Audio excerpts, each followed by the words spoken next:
First thoughts from our panel today and bring them into the conversation. They've been waiting patiently for us. Joe Moreno, former Republican lawyer and federal prosecutor, and Mo Elleithee, executive director at the Georgetown Institute of Politics and Public Service, former communications director for the Democratic National Committee. So, Joe and Mo, very good to see you both. And Mo, I'll start with you. What do you think of what we heard from President Trump? They're saying, I think we won. This is really a question of whether they sign a deal or not.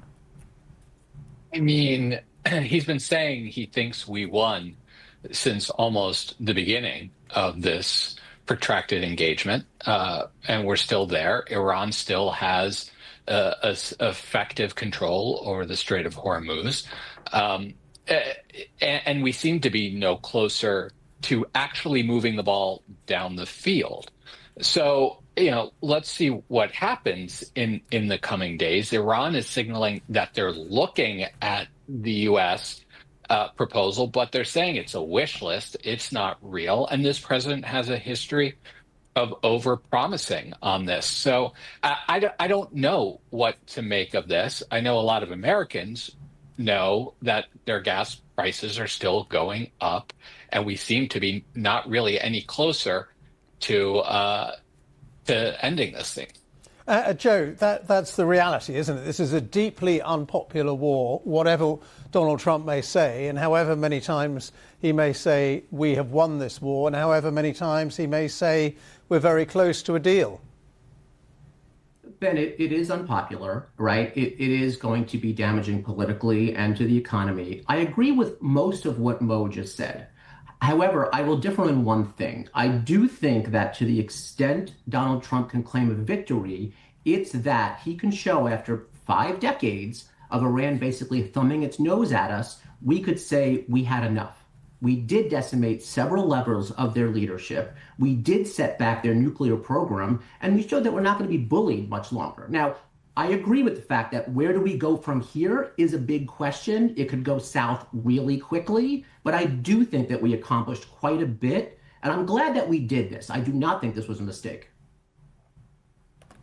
Okay, Joe and Mo, we're going to come back to you both in just a moment. Okay, great, and thank you to Tom Bateman as well. Back to our panel, Mo and Joe. And Joe, I want to start with you on those points that Michelle Fleury was just making there. We just heard President Trump say, look, I thought the stock market would be far further down. It's actually up. He said that he thought oil prices would go to $200. It's only up to $100, above $100. Do you think that that is a message that will resonate with Americans at a time when we have seen, as we just discussed, that this war, particularly on economic issues, is really unpopular? I think we learned from the Biden administration that a president can't talk his or her way out of reality in terms of the economy. You can't tell American voters that things are great when, in fact, they're paying more at the pump and more at the grocery store. So I think President Trump, I understand that he wants to manage expectations, and he's saying, hey, it could have been a lot worse. But I think he does himself more harm by saying things aren't so bad when Americans look into their pocketbook and say, actually, things aren't great. Joe, I want to put that to you, and something Mo said a bit earlier and that Andrew was hinting at here is the backdrop to all of this is President Trump does not want a deal that resembles the JCPOA, the Joint Comprehensive Plan of Action that was struck in 2015. And yet the Iranians and many of the analysts I've been speaking to, have said the Iranians will not permanently give up their right to enrich. So is this going to be a real impediment, do you think, for President Trump, that he is really bent on making sure that this deal doesn't resemble in any way that agreement? So the JCPOA was very weak in certain areas, right? It allowed Iran to sort of evade inspections as the years went on. It did not address their stockpiling of ballistic missiles. It did not address their funding of proxy terrorist groups. So I have no problem with the fact that Donald Trump tore it up because it was a very one-sided agreement that Iran still wasn't adhering to. Now, I understand my concern so much is not that we get an agreement in the coming days and weeks. Is there anything that Iran will actually abide by? They have a long history of violating U.S., international, and UN agreements. And so my fear is that we walk away and we all kind of say, all right, we got something, we gave something, we can go home now, and Iran gets away with violating it in the years to come. And Mo is correct. They don't think in terms of weeks or months. They think in terms of years and decades, and they can wait this president out. So I think that we will get a false sense of security about any kind of deal that may or not be may be reached.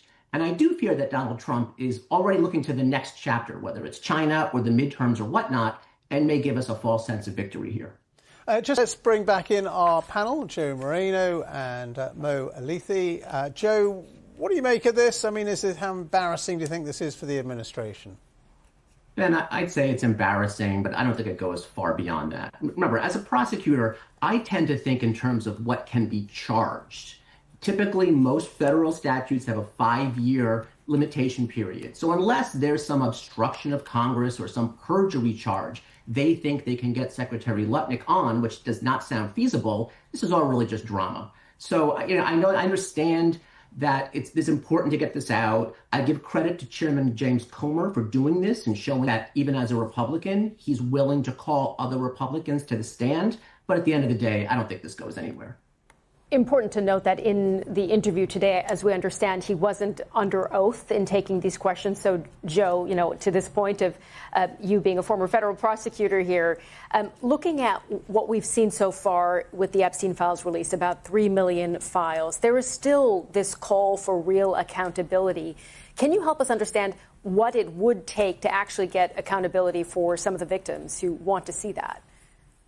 I guess it depends, Sumi, on what you mean by accountability. If it's getting information out, then yeah, keep fleshing through the information, get it out in public, put it out there in terms of what's allowed within defamation laws, of course.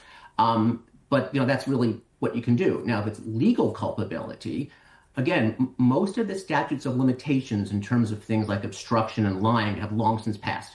There is no statute of limitations for things like interstate transportation for prostitution purposes or that sort of thing. So if you can dig up information and charge people other than, of course, the deceased Jeffrey Epstein, then by all means go ahead.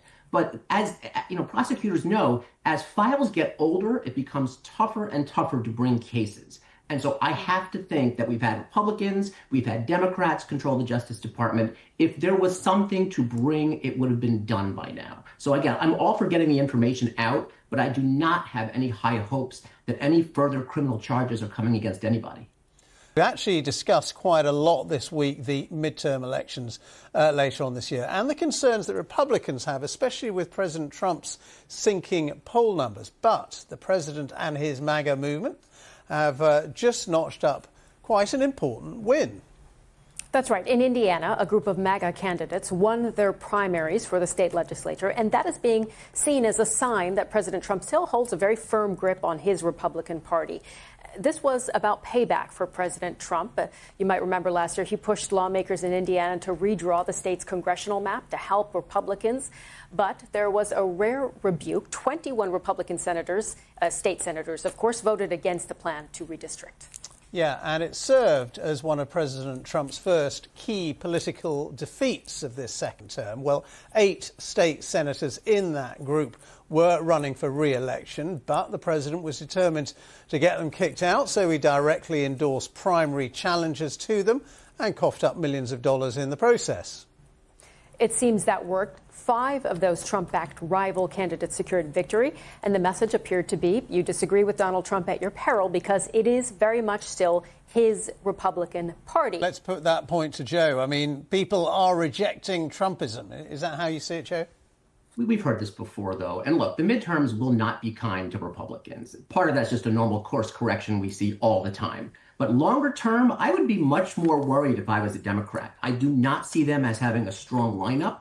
I do not see their ideology much beyond, hating Donald Trump and opening the borders and raising taxes. So I would say longer term, over the next decade, I think the Republicans and the conservatives in general are much better lined up, both in terms of policy as well as candidates. I mean, Gavin Newsom, J.D. Pritzker, AOC, I don't see their lineup one bit. With both of you, Joe and Mo, in just a most famously, the first Iraq War. Let's go to our panel on that, Joe Moreno and Mo Alithi. Joe, what are your memories of Ted Turner, and how big a contribution do you think he made to the American media with the breakthrough CNN network when it first came about? I mean, I remember watching the first Gulf War on CNN. It was like nothing that had really been before. Ben, I grew up in the 90s watching CNN, and particularly there was a show called Crossfire. And it was typically hosted by a conservative and a liberal, often Pat Buchanan, Bob Novak, versus Michael Kinsley. And in 30 minutes, it really gave you a sense of both political positions on an issue of the day. I thought it was brilliant. It sounds like the Context USA on BBC News, actually. But yeah. There you go. There you go. So I think it was groundbreaking. I think it was a wonderful way for those of us fascinated in politics and the law to learn. And you know, prayers for his family. But just if you watched the program yesterday, you might have seen the Secretary of State here, Marco Rubio, leading the press briefing. That's because the press secretary, Caroline Leavitt, is on maternity leave. Yeah, Secretary Rubio fielded questions on the US strategy on Iran and the Strait of Hormuz, on Cuba, and one other topic he might not have been expecting. Take a watch. Many people want to know, what is your DJ name? My DJ name? Your DJ name. You're not ready for my DJ name. That's right, he was asked about his DJ name, and that is because of a clip circulating online that shows the Secretary of State playing DJ at a family wedding.